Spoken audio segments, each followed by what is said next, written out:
My husband cheated on Sarah downstairs. Sarah's husband and I hid in the hallway, smoking. We didn't dare go back until they were done. Later, they became increasingly brazen. Sarah's husband said, "I'm going to catch them cheating." "What about you?" I was munching on skewers, completely carefree. "You catch them, I'll catch them too." Slowly closing the door, I let out a sigh of relief. I miscalculated, I should have called ahead. If I hadn't been quick-witted, how awkward would that have been? Let's wait for them. I guess I still have to spoil my own husband, right? Opening the emergency exit door, I headed to the communal area on the 18th floor to get some air. After just a few steps, I saw the man from the 18th floor smoking there. "Oh, you can't get in either?" He gave me a faint glance. She said she was making me desserts at home, but there was nothing cooking, and the pastries were still in the takeout box. What a situation. Misery loves company. I borrowed a light from him, and we were making small talk. We chatted from local news to national affairs, and were about to delve into global politics. Finally, sounds and muffled sounds of intimacy drifted down from upstairs. The man checked his watch. "Half an hour, your husband has quite the stamina." Men like to brag, but most are really only 10 minutes. I'm offended. Back home, as I was changing my shoes, Marcus emerged from the kitchen wearing an apron. He took my coat and handbag. "Are you hungry? The soup is ready, I'll quickly whip up a couple more dishes." I could already smell the creamy chicken soup. But with the downstairs incident as a precedent, I reasonably suspected that all the meals I'd been eating were pre-made meals. Still, I put on a happy smile. "Honey, you've worked so hard." Marcus looked tender. "You're the one who works hard outside. Go have some tea, I've brewed some fruit tea. Dinner will be ready in 10 minutes. I scanned the home, holding my glass. The fluffy CU Cheyennes on the sofa were a bit messy, and the trash can in the living room had been replaced. The bedroom window was wide open, and there was a strong gardenia scent. The bathroom had clearly been used, with undried water stains on the floor. Overall, nothing seemed amiss. I nodded with satisfaction. "Honey, dinner's ready." "Okay." I poured the fruit tea down the drain, put down the glass, and went to the living room. We ate quietly in the dining room, exchanging no words. Marcus suddenly brought up his malfunctioning laptop and a new watch that had recently come out. I caught on instantly. I quickly took out my cell phone and transferred $10,000 to him. Marcus's demeanor visibly became more attentive, serving me food and soup. Before clearing the table, he even cut me a plate of fruit. Meanwhile, I was looking at the message Leo sent me from downstairs. "Did you transfer money to your husband? How much did your wife get?" $8,800. Tisk, a $1,200 difference. The middleman is really greedy. That night, Marcus and I slept in the same bed, but it felt like there was a galaxy between us. At 1 a.m., my cell phone rang. I woke up startled from my sleep and quickly answered the call. "Hello, Mr. Williams?" Yes, the quote I gave you is already the lowest." Right, I understand. Everyone's struggling these days." "Okay, next time, my treat. Let's sit down and discuss it in detail." "Alright, then get some rest." After hanging up, I heard a rustling sound of someone turning over beside me. "Honey? Did I wake you?" "Sorry. It's fine, I wasn't asleep anyway."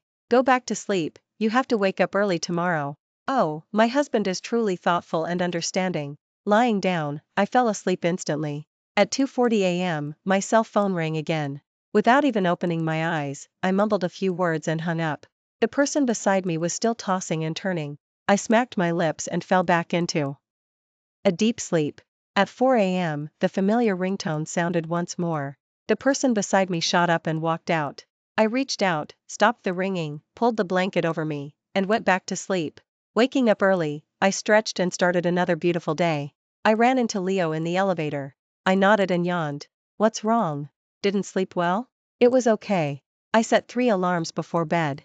TSK, a Pyrrhic victory? I squinted comfortably. I have good sleep quality. I can fall asleep as soon as my head hits the pillow. He's different, he suffers from insomnia, and he didn't sleep a wink last night. Can't he catch up on sleep during the day? Well, that depends on your wife. By the way, how was your night? Leo's brows were so furrowed, they could crush a mosquito. She wanted it, and kept me up half the night. Your husband isn't cutting it, he clearly didn't satisfy her. No way. I stroked my chin. I bought him a lot of tonics and supplements. Leo pursed his lips. I think I need to go on a business trip. I second that. Before leaving for the business trip, I tossed an old phone with 3 alarms set into the safe, and also changed the safe's password. That afternoon, I sent a message to Marcus from an unknown number. Honey, my phone is missing. I can't replace the SIM card while I'm abroad, so I'll contact you when I'm back in the country. Of course, I hadn't actually left the country. I checked into a nearby hotel. Every day, I ate and drank well. Then I watched videos of Marcus smoking a post-chaos cigarette in front of the safe in the middle of the night, chuckling to myself. On the 4th day of my business trip, the old phone in the safe ran out of battery and shut down. Leo and I met up and ate some barbecue skewers nearby.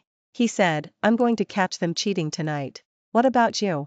I chewed on the lamb. You catch them, I'll catch them too. The scene at that moment went like this. Leo and I rushed in, breaking open the bedroom door with lightning speed. Marcus was on top of Sarah, who was screaming, her hands leaving scratches on Marcus's back. I couldn't help but blink. This good? It must be fake. That wasn't my experience at all. I was still swallowing, but Leo was already in character. His face was pale, and his body trembled. How? How could you do this to me?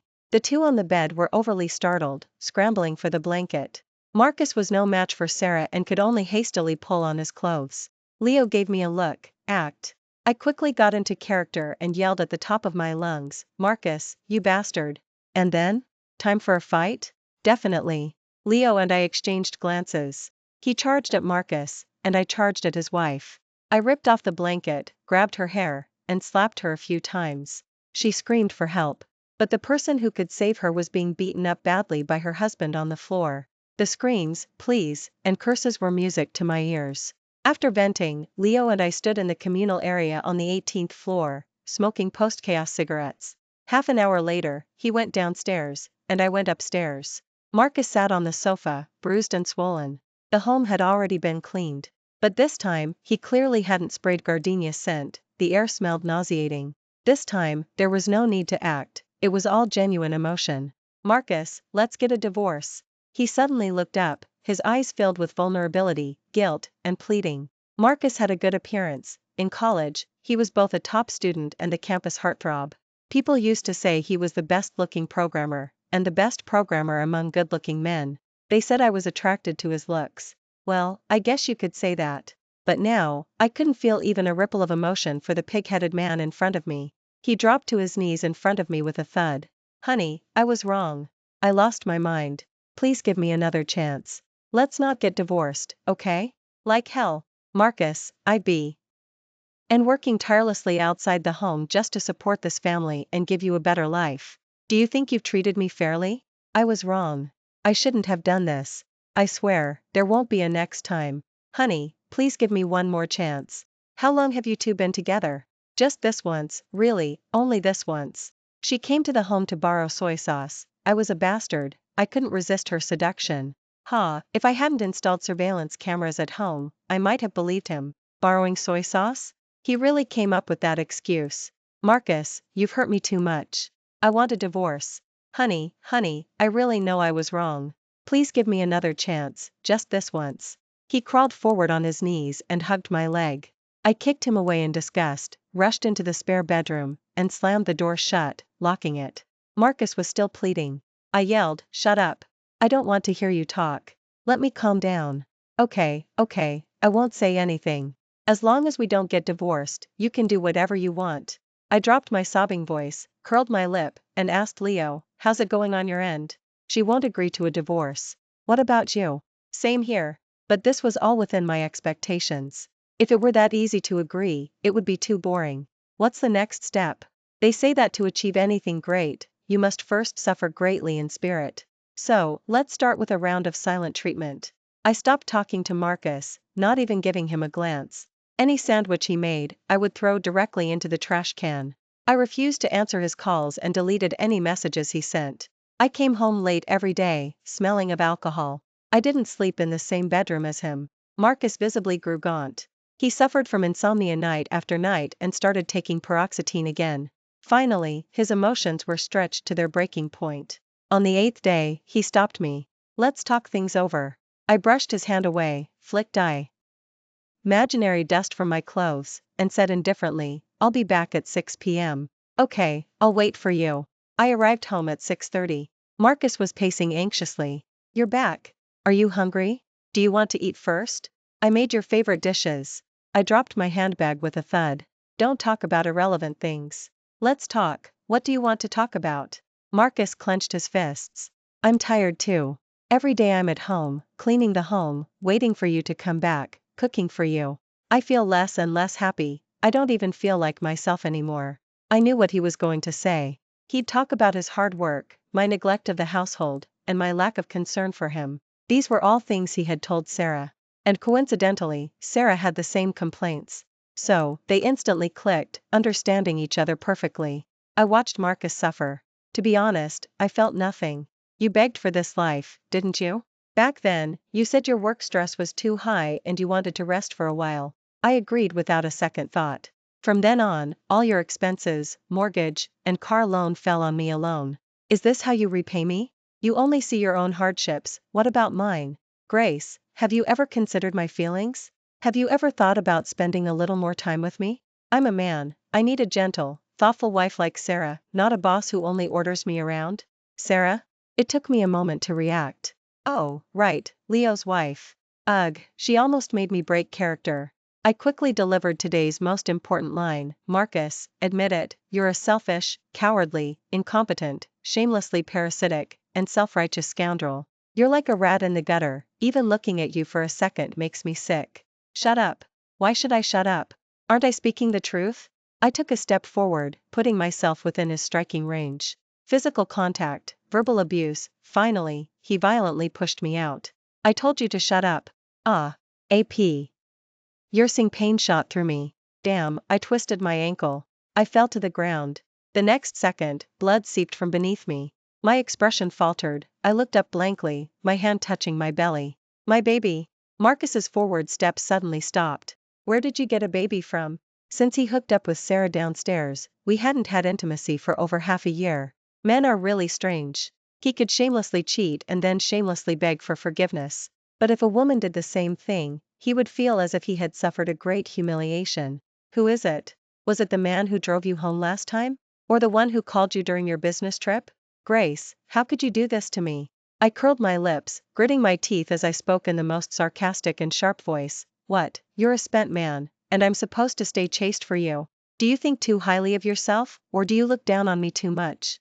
I got tired of your 3-minute stamina a long time ago. Now's perfect, we'll go our separate ways. But you won't get a dime of my money. With my constant provocation, Marcus's breathing grew heavier, his eyes turned bloodshot, and his body tensed and trembled. Shut up, shut up, shut up. Huh. I scoffed. So what if I don't shut up? Can you strangle me? That one sentence seemed to awaken something in Marcus.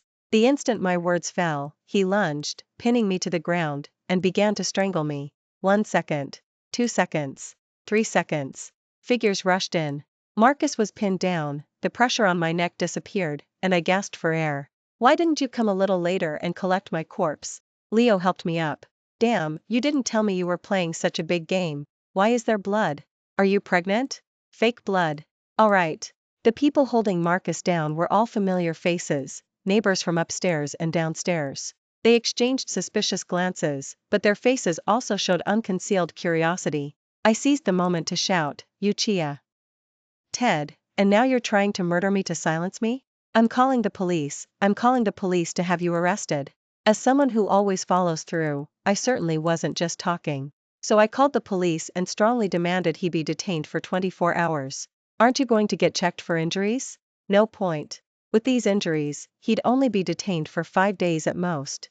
A waste of time. I asked Leo, how's it going on your end? He rubbed his temples. Seeing my firm stance on divorce, she's now trying to divide my assets. Sarah's rhetoric was almost identical to Marcus's. She accused Leo of not giving her enough companionship, of being uncaring, thoughtless, and ununderstanding. She felt insecure and couldn't feel Leo's love for her. The core idea was, even if I cheated, it's still your fault. So she demanded to split the marital assets equally. It's fine. I comforted Leo. Before it gets out tomorrow, I'll go talk things over with her. Talk about how she should return my marital assets. In less than a year, Marcus had spent nearly $150,000 on her. Once, when I trusted him the most, he said he was caught for DUI and had pulled some strings through a friend, but it required a $35,000 facilitation fee. Without a second thought, I transferred the money directly to him. And he didn't hesitate for half a minute, using that money to buy a bag for Sarah. I had various examinations at the hospital, got some medicine, and my neck and leg were fine. Back home, I called a locksmith and had the keypad lock on my front door replaced with a new one. I slept soundly that night. I believed that by tomorrow, everyone in the neighborhood would know Marcus cheated. As for who his affair partner was, I told Sarah, within 3 days, if you can't return all the money on this list, I'll send this list to your parents, then to all her relatives, classmates, friends, and all your neighbors. Sarah glared at me menacingly. Why, how dare you do that? No reason. I simply want my money back. If you can't pay it back, I'll crowdfund for you. How thoughtful of me, right? Sarah was trembling with anger. You wouldn't dare. It's because you're so bossy and only care about money that Marcus doesn't like you. I shrugged.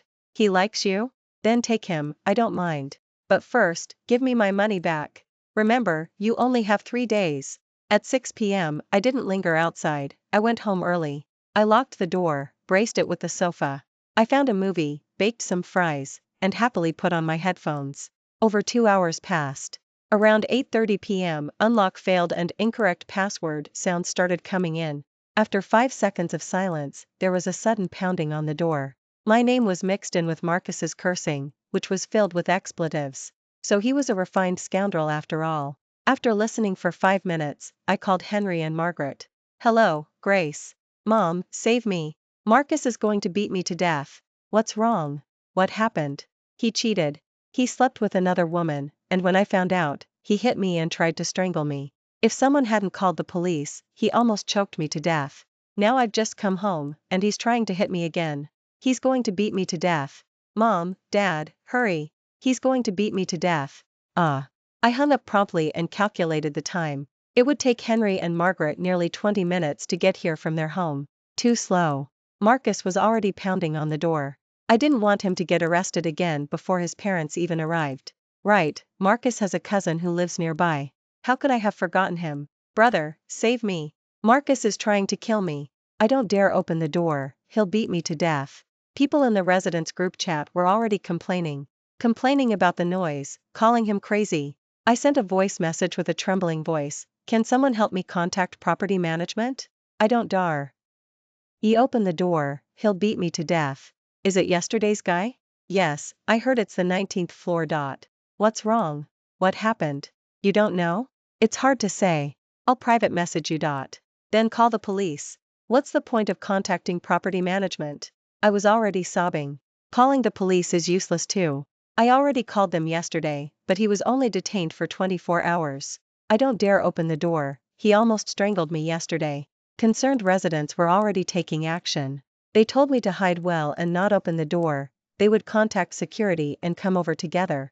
So, by the time Ethan arrived, Marcus was already pinned against the wall. He struggled desperately. Let me go. What are you doing? What are you doing? What are you doing? Who are you? I'm his brother. Good that someone from his household is here. This man cheated and even hit his wife. Aren't you going to do something about it? Impossible, there must be a misunderstanding here. Release him first. No matter what, this is a family matter. If you keep this up, I can sue you.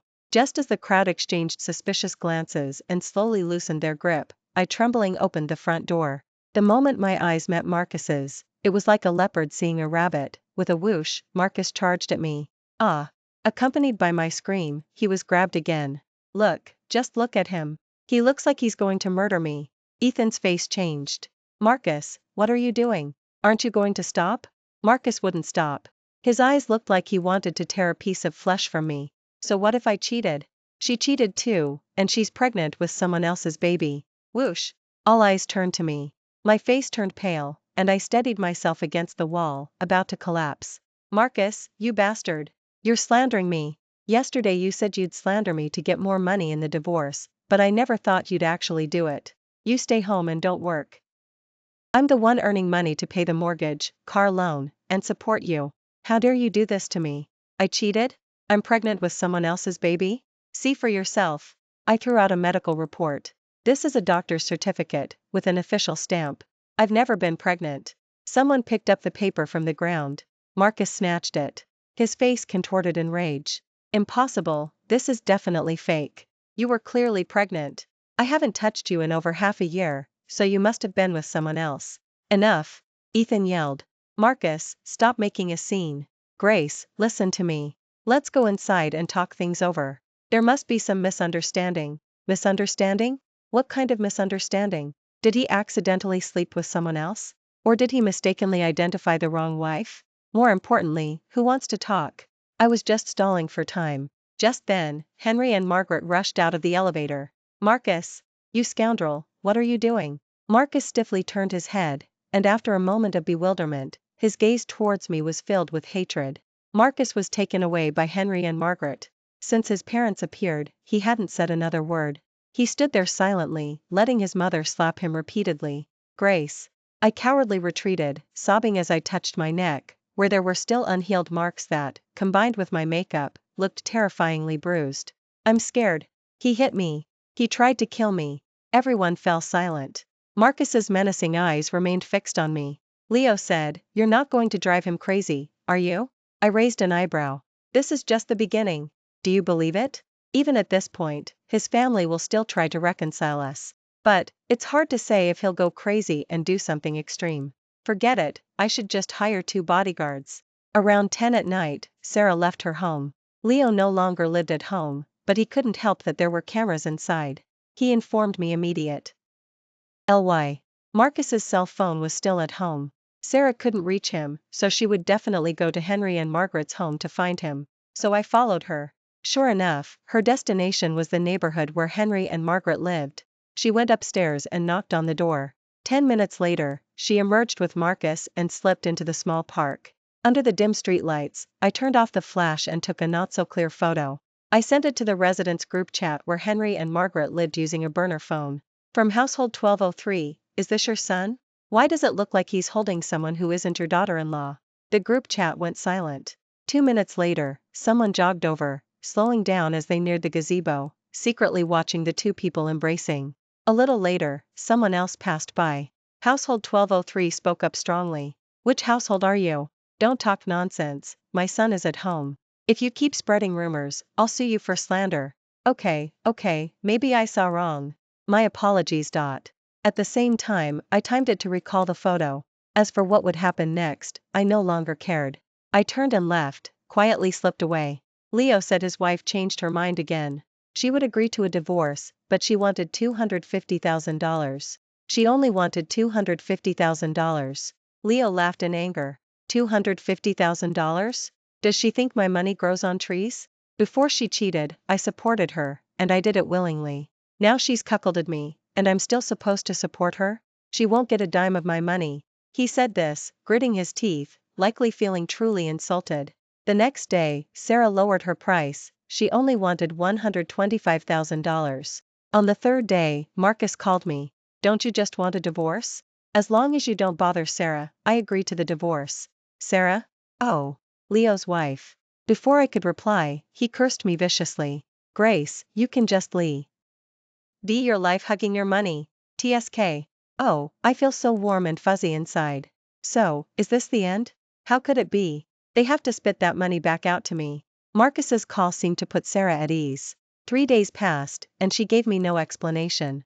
So I went to her parents' home, following the address Leo had given me. Her family was highly educated, and I liked dealing with such intellectuals. Excuse me, are you Sarah's mother? The intellectual woman nodded. Who are you? I pursed my lips, finding it hard to say. I shouldn't have bothered you, but Sarah took $96,800 from my husband, and she refuses to return it. I really have no other choice. The woman didn't believe it. Impossible. My son-in-law has never let my daughter lack financially. Who is your husband? Why would she take money from your husband? I with difficulty took a photo from my handbag. In the photo, Sarah and Marcus were passionately kissing. Auntie, I'm a victim too. I don't believe it. I can't just take your one-sided story. I'll ask my daughter for clarification. Of course, that's your right. Auntie, this detailed list shows the money my husband transferred to Sarah and the things he bought for her over the past 10 months. I have a record of every transaction. If you need to, we can reconcile the accounts one by one. No need, leave. All right. But I can only give her another 3 days. If she still doesn't pay it back, I'll have no choice but to sue her in court. I said leave. Watching's mother looking about to collapse, I felt absolutely wonderful. Marcus's questioning call came, though belatedly. Grace, what exactly do you want? Didn't I warn you not to make trouble for Sarah? I calmly replied, did I agree? Marcus scoffed in anger. Alright. You want a divorce? It won't be that easy. Compared to my side, things were much smoother for Leo. Sarah's parents stepped in and had a talk with Leo. Leo played the victim perfectly, looking dejected and dispirited. I don't want to get revenge on anyone, nor do I want to make things difficult for anyone. I just want a divorce. Sarah cried and made a scene, saying she would agree to a divorce but only if he gave her $100,000. Leo bowed his head, saying nothing. Sarah's parents blushed with shame. Her father even slapped her directly. How dare you speak? Sign it. If you don't sign, I'll disown you.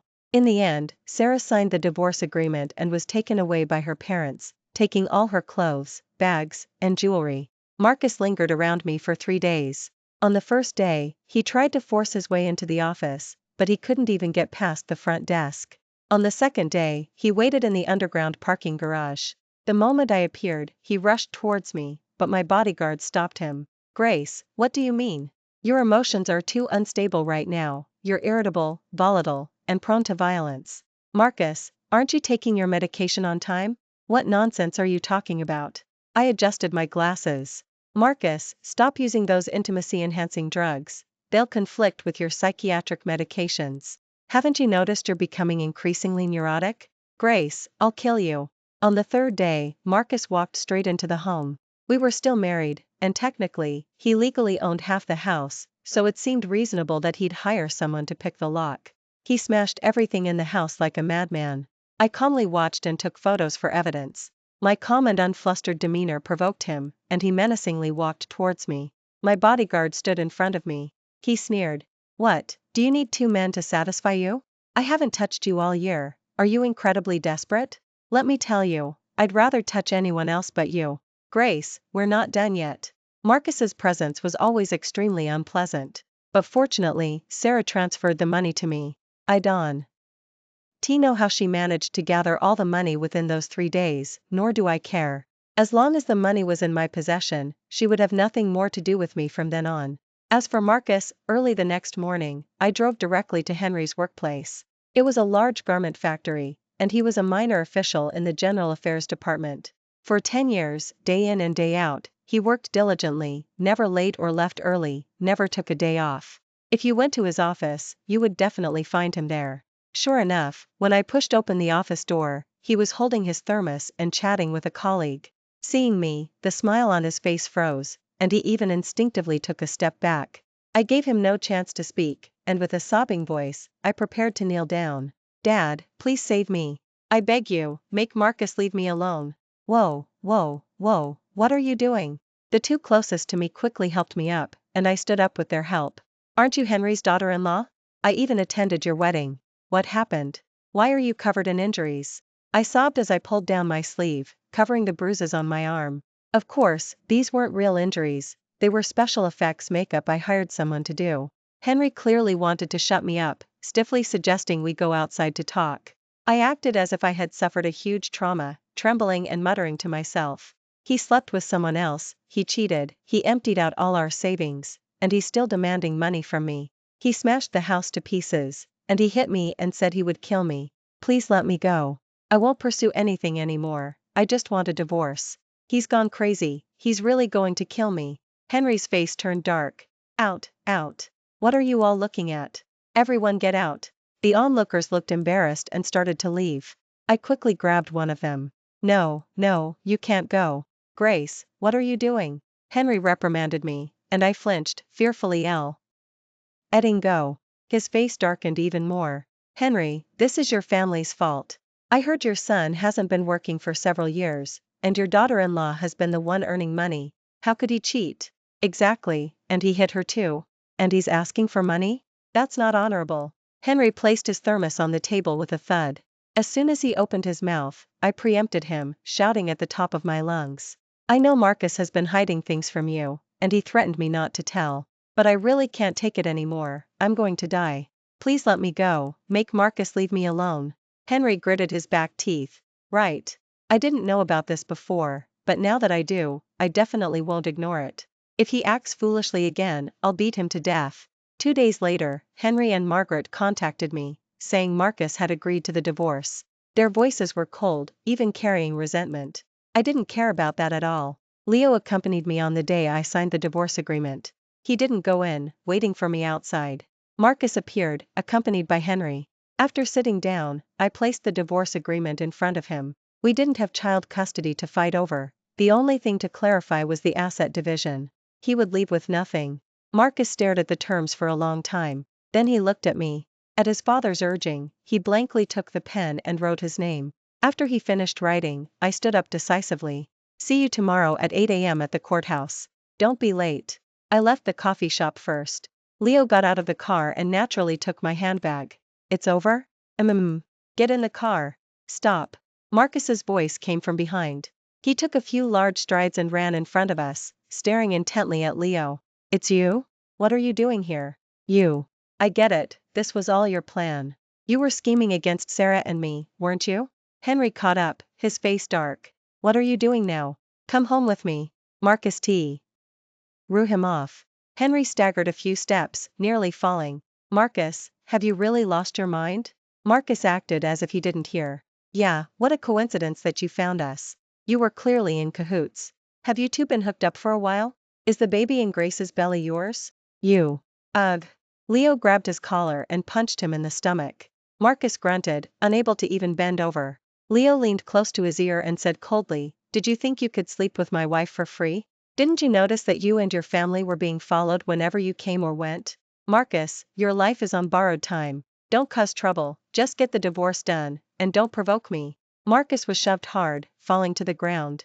His face was pale, and he looked stunned. Behind him, Henry stood expressionless. Leo asked me, will this really work? I nodded. Maybe not for others, but Marcus already suffers from insomnia, and with his depression and anxiety, his psychological defenses are almost non-existent. And I wanted to mess with his head. Leo took a deep breath. Indeed, never cross a woman. I chuckled softly. In this world, no one should be too arrogant. If you're too arrogant, even a rabbit will bite you. How did I discover Marcus was cheating?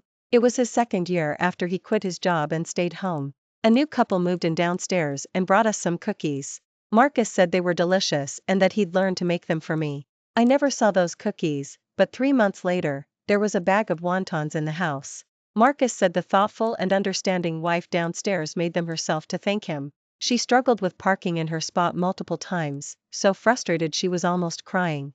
I just told her to get out and parked it for her. It was a minor thing. Marcus spoke about it enthusiastically. At that time, I felt sorry for him. I knew he was bored with his life, so even the smallest bit of excitement made him talk about enthusiastically. I just didn't expect him to cheat, and so quickly. Just half a month later, we were riding the elevator down together. I was in front, and he and Sarah were behind me. With a casual glance back, in my peripheral vision, I saw his hand briefly touched and separated from Sarah's. They gazed at each other lovingly, cheating right under my nose. What did that feel like? My entire scalp was tingling, my vision blurred, my feet felt like lead, dragging me down, falling endlessly. A bottomless abyss. The day Marcus and I went to the courthouse, the weather was exceptionally good. I drove myself, but Marcus brought Sarah. It was clear they wanted to appear victorious in front of me, but couldn't even fill out his suit. As for Sarah, without a comfortable life and someone to support her, she looked drawn. Grace, thank you for making it possible for Marcus and me. I nodded, in full agreement. Then I wish you both best of luck to you both. You two better stay together and don't poison anyone else's life. Coming out of the courthouse, Marcus spoke his first words to me that day. Grace, I'll make you regret this. I curved my lips into a smile. Good luck to you. Sarah, a demanding wife with high financial and emotional needs. And was just an ordinary man who craves novelty and mistakes excitement for love. I wanted to see who would wear Sarah down first, or if Sarah would drive him crazy first. My life returned to normal during the month I waited for the divorce cooling-off period to end. I listed for sale the house I was currently living in and stayed at a hotel near the office. Work filled my life, leaving me no time to think about anything else. Speaking of which, I should thank Marcus. It was his sudden resignation back then that pushed me out. Otherwise, I probably would have gotten pregnant, had children, and become a stay-at-home wife. If that had been the case, facing Marcus's cheating, I would surely have fallen apart. Leo got his divorce certificate a few days before me. As soon as he got the divorce certificate, he made a call to me. It almost fell through, but thankfully I warned her a few times before we went in. Sure enough, she tried to back out. Sarah didn't want the divorce anymore. She wanted to come crawling back. As for the reason, Leo wasn't interested. Seriously, once someone has no dignity, they're unstoppable. You should be careful too. After hearing that, I subtly inquired about it. Apparently, the day after Marcus and I came out of the courthouse, Sarah boldly showed up at Henry and Margaret's house. Chaos ensued, and Marcus's mother suffered an anger-induced illness and was taken to the hospital. So they settled for a compromise and rented a place outside. They were probably happy for a few days. Then started frequently borrowed money. He borrowed from all his friends and relatives, anywhere from a few hundred to a few $1,000s. But he couldn't meet her demands, he couldn't satisfy Sarah. Soon, their relationship fell apart. Marcus cursed Sarah, calling her shameless. Sarah mocked Marcus, saying he was useless in bed. Cursing and fighting, without any dignity. It ended with Marcus collapsing, convulsing, and being taken to the hospital. 2 days before getting the divorce certificate, I arranged to meet Marcus. He had changed so much I barely recognized him. Unshaven, skin and bones, eyes lifeless, looking as if his spirit and body were drained. Grace, I regret it. Can we start over? Sarah was the one who seduced me, she just wanted me to spend money on her. I was too lonely, that's why I fell for her tricks. Can we be good now? Can we have a good life together? I looked at him dispassionately. I didn't ask you to meet to talk about that. Then what do you want to talk about? Tell me, I'm listening. I pulled out a photo and pushed it in front of him. This is a warning. I have hundreds of photos like this. Don't back out at the courthouse the day after tomorrow, or I'll make s. Your everyone gets a copy. Marcus's face changed almost instantly. His pitiful expression turned menacingly. How dare you? This is spreading obscene material, you'll go to jail too. Ha, he's quite sharp, actually. That's fine. I'd rather go to jail than be associated with you. I'll go in there, rehabilitate and become a new person. As for you, even if you're free, you won't be able to live like a decent human being. Marcus, I'll tear the net just to kill this fish, I can always mend the net later. So, don't provoke me, got it? The muscles in Marcus's face almost twisted. Suddenly, he pulled out a knife from somewhere. I'll kill you. Thump. He was kicked away. The bodyguard disarmed him and pinned him to the ground. Should I call the police? No, it's a family matter. I've forgiven him. Facing the strange looks from the people around, I looked down at him. You actually thought I'd come to meet you alone? How naive can you be? Marcus, behave yourself. Don't delay my divorce certificate the day after tomorrow. The day after tomorrow, I'll either be divorced or widowed, you choose. The moment I got the divorce certificate, I felt completely at ease. It turned out that no matter how indifferent I pretended to be, there had always been a tight string stretched within me. Now I was truly relaxed. Marcus was escorted in and out by Henry and Margaret. I didn't hide the incident with the knife from Henry and Margaret. I even suggested that if Marcus had any more aggressive outbursts, they might consider taking him to the hospital. What kind of hospital? A psychiatric one, of course. They cursed me, saying I had ill intentions. I smiled and hung up the phone. Some things don't need much explanation. You plant a seed, and then, whenever related events occur, that seed will expand endlessly and eventually dominate people's thoughts. Leo called me, inviting me to dinner to celebrate my single status. The place he chose was secluded. We ate and chatted, and drank quite a bit. Leo squinted, looking at me. I think we're quite compatible. I raised an eyebrow. Please don't say, give us a try. He was silent for 2 seconds. Why? No reason. It's just not necessary. If there's another opportunity in the future, I hope we can still collaborate professionally. Strictly professional. As for anything else, it's really not necessary. Leo chuckled softly and shook my hand. All right, I'll listen to you. After everything was out in the open, the last bit of awkwardness between us completely vanished. Leo reminded me to stay safe. Marcus had broken down. No one knew what someone like that might do. But thankfully, I had already sent my parents out of town. I was also planning to start over there. Maybe I'd go back to my old profession, or maybe I'd start a new career. Either way, it was a fresh start.